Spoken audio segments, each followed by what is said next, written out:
Good morning sir and good morning to everyone. देखिए brokerages largely negative है HCL tech को लेकर, reduce, hold, neutral, buy, outperform तक की call आई है, लेकिन लार्जली अगर आप बात करें तो बेरिश नजरिया है ब्रोकरेजेस का। अच्छा, इनग्रेड ने और सभी ने टारगेट प्राइस कट किए हैं। इनग्रेड ने तो डाउनग्रेड करके रिड्यूस की कॉल दे दी है। 1616 का टारगेट प्राइस पहले था, उसको कट करके 1275 का कर दिया है। 11% का डाउन साइड रिस्क नजर आ रहा है एचसीएल टेक में। सभी ने माना कि नतीजे काफी खराब रहे। क्वार्टर 4 में रेवेन्यू, मार्जिन, ईपीएस तीनों मिस हुआ है। रेवेन्यू एस्टिमेट से 2% नीचे रहा। सर्विसेज 130 बेसिस पॉइंट लोअर रहे। टेलीकम्युनिकेशन कंपनीज कार्ड्स और सैप कैंसिलेशंस के चलते ये देखा गया। सॉफ्टवेयर सेगमेंट जियोपॉलिटिकल अनसर्टेनिटी के कारण इम्पैक्टेड रहा। EBIT margin 100 basis point miss हुए हैं ये। और टेलीकम्युनिकेशन जो वीकनेस है, सैप कैंसिलेशन है, वो फिनेंशियल 27 तक जारी रहेगी, जिससे ग्रोथ गाइडेंस 1 से 4% कर दी गई है।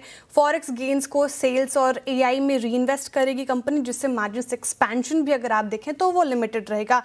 तो वीक आउटलुक है, सॉफ्ट बुकिंग्स और स्ट्रक्चरल चिंता नजर आ रही है, इसलिए रेवेन्यू एस्टिमेट्स कम किए गए हैं। वहीं दूसरी ओर कुछ ब्रोकरेजेस जो पॉजिटिव है, जैसे कि आउट परफॉर्म और बुलिश बाई की कॉल आ गई है, जो कि बुलिश है लंबी अवधि के नजरिए से, ध्यान रखिएगा। उन्होंने भी टारगेट प्राइस हालांकि कम ही किए हैं, लेकिन नोमुरा 1600 के टारगेट प्राइस के साथ खरीदारी की जो राय रख रहे हैं, यानी कि 11% का अपसाइड देख रहे हैं, वो कह रहे हैं कि क्वार्टर 4 नतीजे तो खराब ही रहे हैं, लेकिन मार्जिन फिनेंशियल 27 में नॉर्मलाइज होने की उम्मीद है। हालांकि उन्होंने भी ईपीएस कट किया है 5 से 7%। और सिटी जो कि न्यूट्रल है, उनका कहना है कि इंडस्ट्री व्यू तो बेरिश ही है, लेकिन कंपनी की बात करें तो मीडियम टर्म में रिलेटिवली बेटर प्लेस्ड मानी जा रही है। तो झुकाव तो बेरिश है, लेकिन कुछ ब्रोकरेजेस पॉजिटिव भी देख रहे हैं लंबी अवधि के नजरिए से।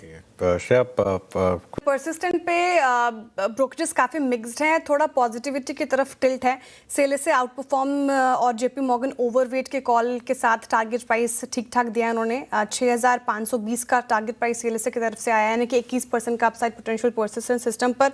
अच्छा, सेल और जेपी मॉर्गन का मानना है कि ठीक ठाक रहे क्वार्टर 4 नतीजे।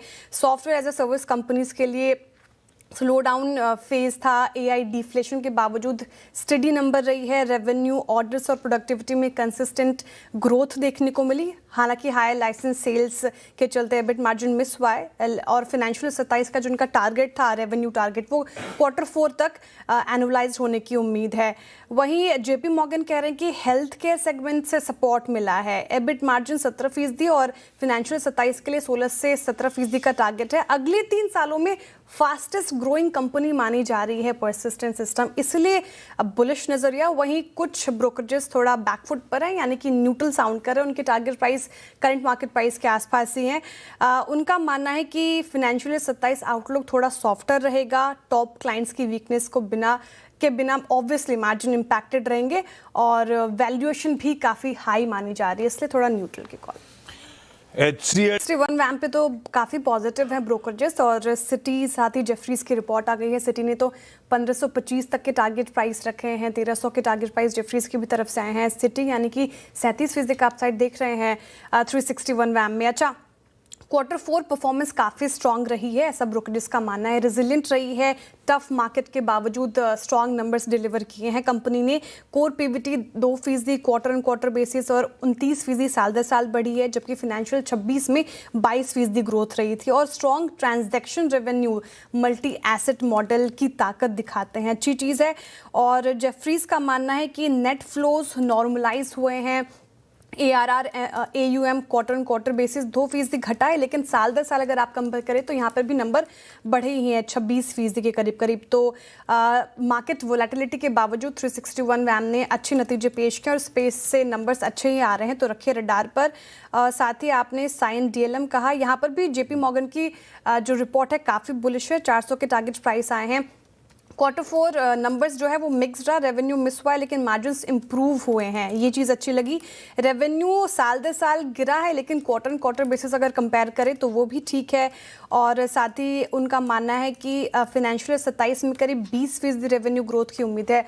रिकवरी और एग्जीक्यूशन पर अगर ध्यान दे तो कंपनी बेहतर कर रही है, इसलिए रहेगा रिडार पर ये भी। ओके, चलिए सर मिक्स्ड है, क्योंकि बाई और होल्ड की कॉल आ गई है। 1500 की टारगेट प्राइस है नेस्ले के में नोमुरा की तरफ से।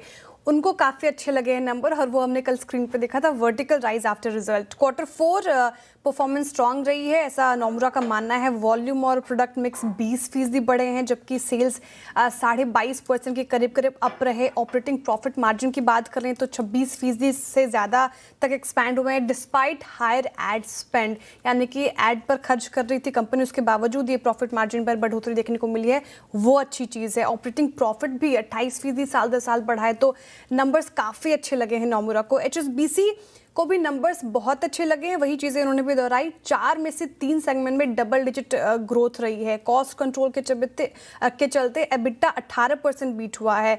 EPS भी अपग्रेड किया उन्होंने 4 से 5%। सिर्फ होल्ड वो इसलिए दे रहे हैं क्योंकि उनको जो वैल्यूएशन है वो ज़्यादा रिच लग रही है, वरना तो नंबर्स काफ़ी स्ट्रांग है। परफेक्ट।